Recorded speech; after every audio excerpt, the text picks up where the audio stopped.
Wah, sudah besar ya. Kita ambil aja sarangnya ini, biar berganti lagi mereka.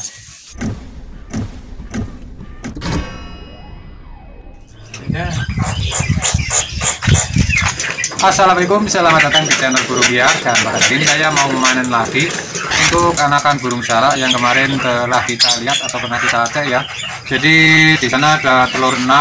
Setelah beberapa hari dia tinggal 4 telur dan 3 telur dan 1 cindil. Dan setelah yang terakhir kita cek itu tinggal cindil 2, telur 2, dan telurnya itu kita ambil, ternyata telurnya itu kocok atau tidak menetas kalau saya pikir ya. Jadi untuk teman-teman yang beternak burung tapi telurnya nggak netas-netas, coba cek dulu telurnya apakah telurnya itu di goyang-goyang gini gujruk apa enggak itu ya. Kalau kayak ada terasa kayak air di dalam, nah itu berarti dipastikan telur itu urung gitu.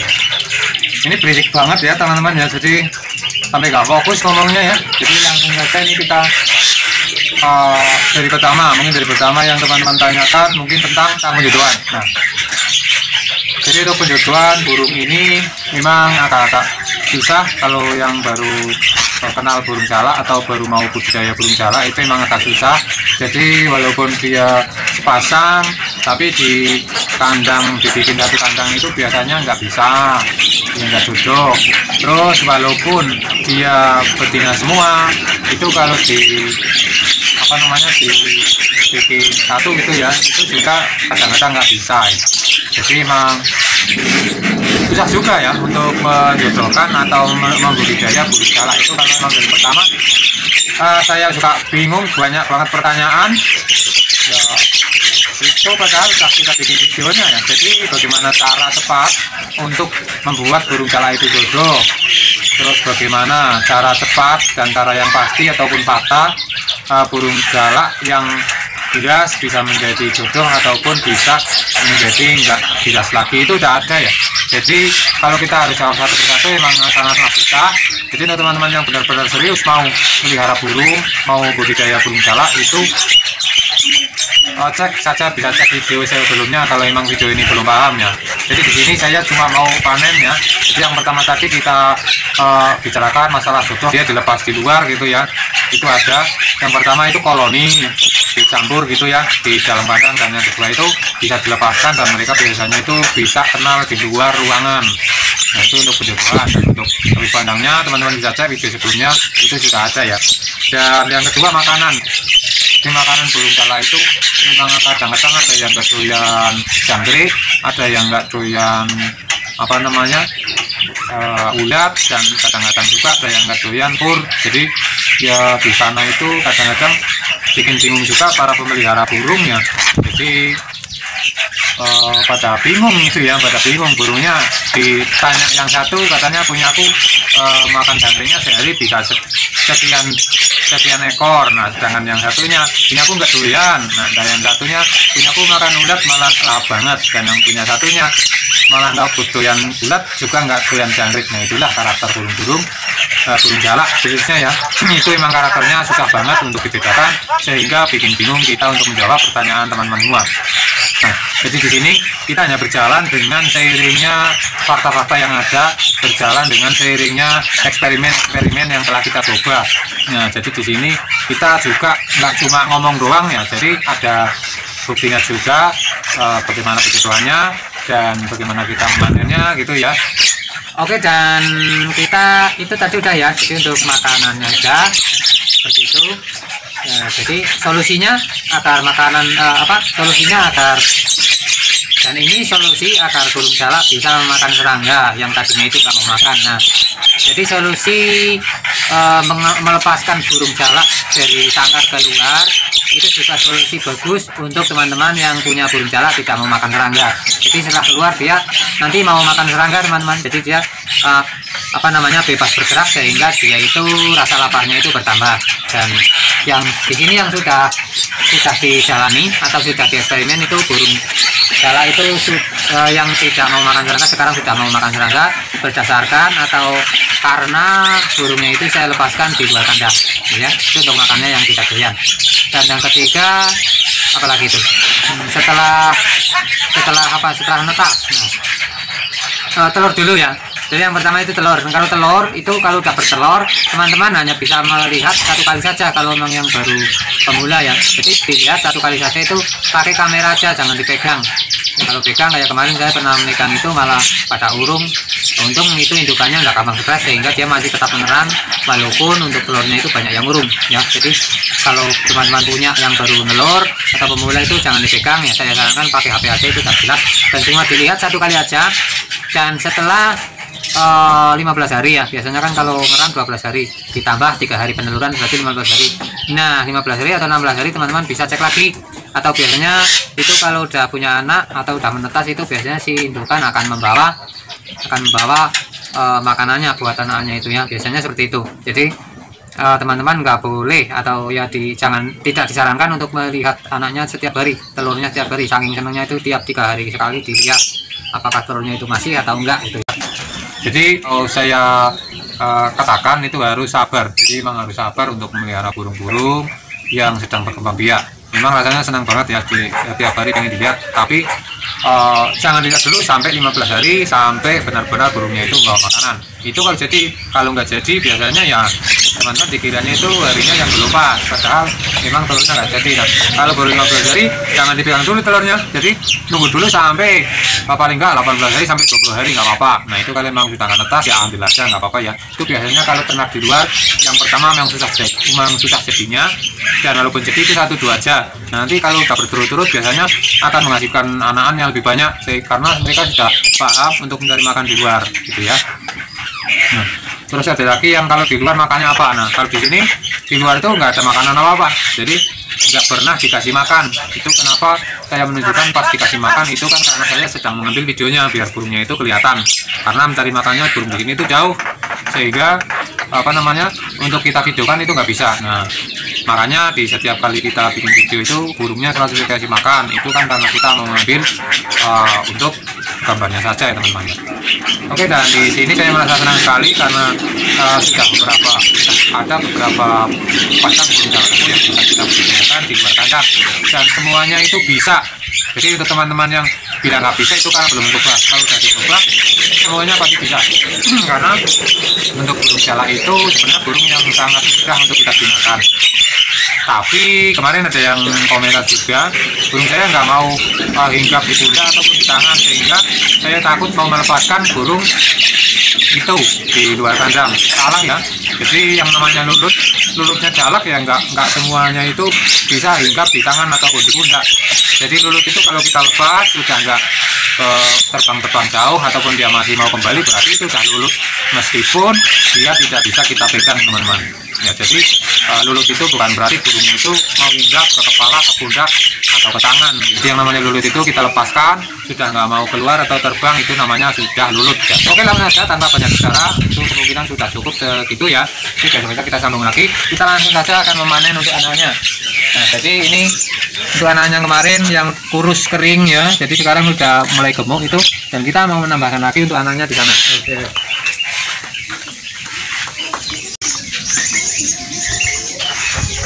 Kita mau memanen yang di sana. Kemarin kita cek anaknya ada 2, apakah masih 2 ya, ataukah sudah ada gitu. Oke, dan kita akan memanennya ini yang kemarin ya. Jadi kita taruh dulu. Ini karena nggak ada tangga, itu kemarin anaknya ada 2. Jadi nggak tahu sekarang nanti masih 2 apa tinggal 1 kayak kemarin ya, kurus kering mati gitu ya. Jadi kita pakai tangganya seperti ini.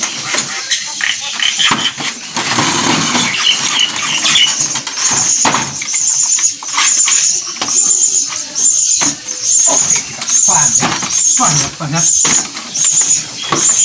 tak tengah-tengah taruh kain lah.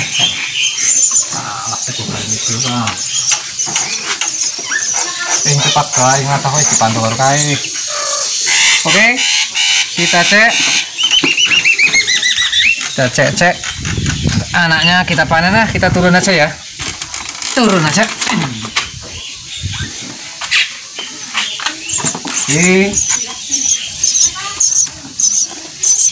Wah, sudah besar ya.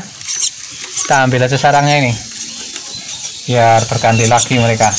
Ini sarangnya kayak gini nih, sarangnya pakai daun-daun kayak jelek banget ya. ambil aja ini. Keras banget nih sarangnya ini tuh. Buset ini.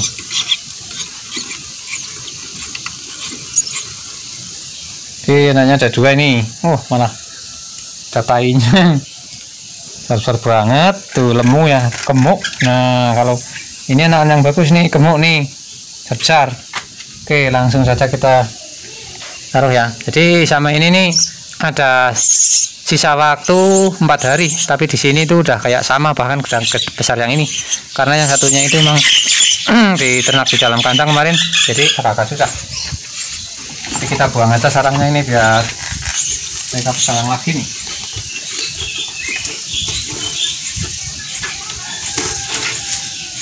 Ya, sudah kosong, nggak ada. Ini sarangnya seperti itu. Jadi kotoran banget ya, kotoran apa itu, kayak daun-daun. Jadi kalau di dalam kandang itu kita nggak bisa mencarinya sarang seperti itu ya. Itulah sarang alami dari burung jalak nias ataupun jalak kebo itu. Oke, kita kembalikan.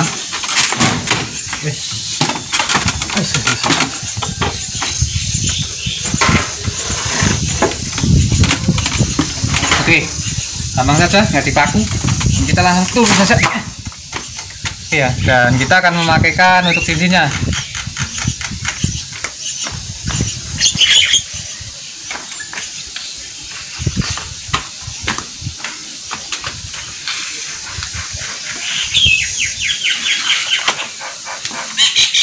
Kita ambil cincinnya, jadi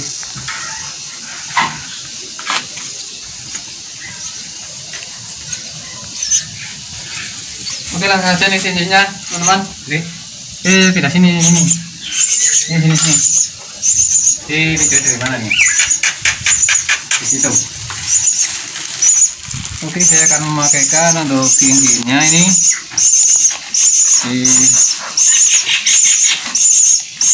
Ini ada yang biru, juga ada yang kuning. Jadi kalau untuk yang kuning kita pakaikan yang burung jalak aslinya ya.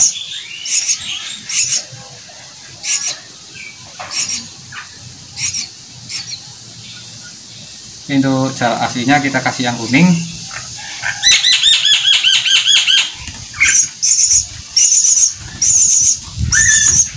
Kita pakaikan mana ya?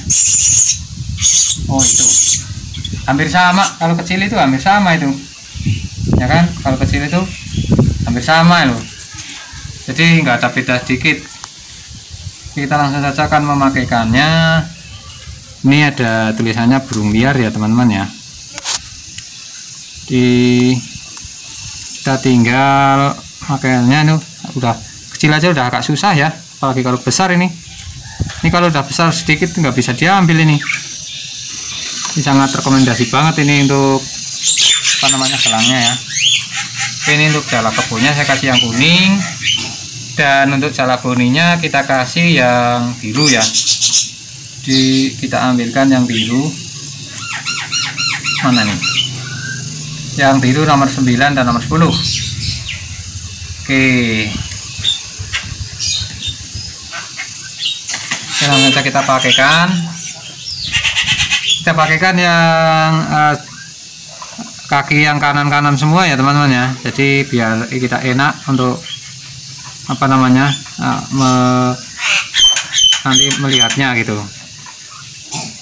Jadi kalau yang satu kiri, yang satu kanan, nanti kan kalau pas lagi main mau dilihat itu gak jelas ya. Jadi kalau yang kanan mulu, ini udah keras banget ini. Gede banget kakinya ini ternyata ini. Gemuk ini ya, tapi ternyata enak juga ya karena dia masih kecil dan ternyata udah besar banget ini ya. Ini yang mana tadi ya? Oh, sing kayak ini jalak kebo karo jalaknya sih ini. Nah, oh ada cara nih yang mau buka mulut.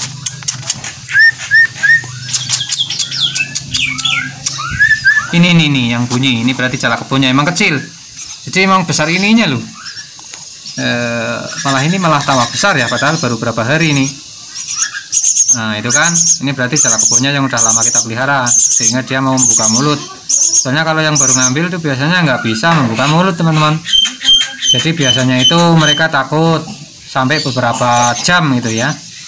Di kadang-kadang teman juga ada yang panik kalau dapatnya itu mudah hutan, panik juga ya karena nemu burung yang tidak mau dikasih makan. Tapi kalau burungnya masih kecil itu burung yang mudah ditipu, jadi tinggal kita puk-puk aja untuk tempatnya gini, nah gitu dia akan membuka mulutnya biasanya kan gitu. Tapi kita harus persiapan untuk memegang makanannya karena dia membuka mulutnya itu nggak cuma sekali 2 kali ya.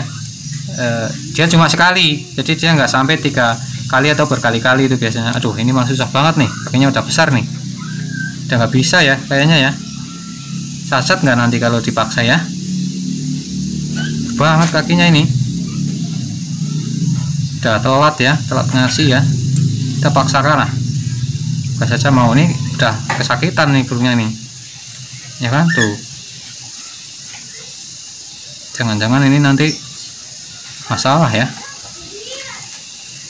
Duh. Keras banget udah ini. Bisa ya. Kasih minyak paling ini.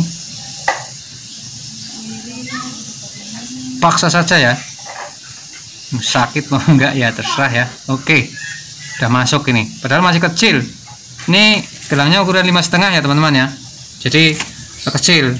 Nah, sehingga kita nanti juga nggak tahu kalau udah datang, udah pedang itu ya, ada pedangnya itu nggak tahu juga ini mau gimana lagi ya.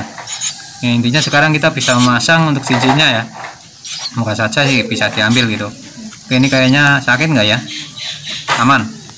Oke, jadi kita panen dengan 3 anakan di sekarang ya, insya Allah akan bertambah lagi untuk anakannya besok ya. Jadi mudah-mudahan besok bisa lebih banyak lagi sehingga teman-teman juga bisa bereksperimen di luar kandang seperti ini. Jadi kita nggak ngasih makan itu sudah panen beberapa anakan, itu pun karena gagal. Jadi kalau nggak gagal ya 4 indukan itu bisa berapa anakan ya. Kalau 1 indukan 3 atau 4 dikali 4 ya bisa puluhan gitu 1 kali panen. Dan ini untuk ngeramnya juga cuma 20 hari dan nanti setelah diambil biasanya seminggu udah telur lagi gitu. Oke ya, ini berarti sudah bisa dilakukan oleh teman-teman ya. Kalau yang mau coba silahkan coba, kalau yang kurang paham silahkan bertanya di kolom komentar.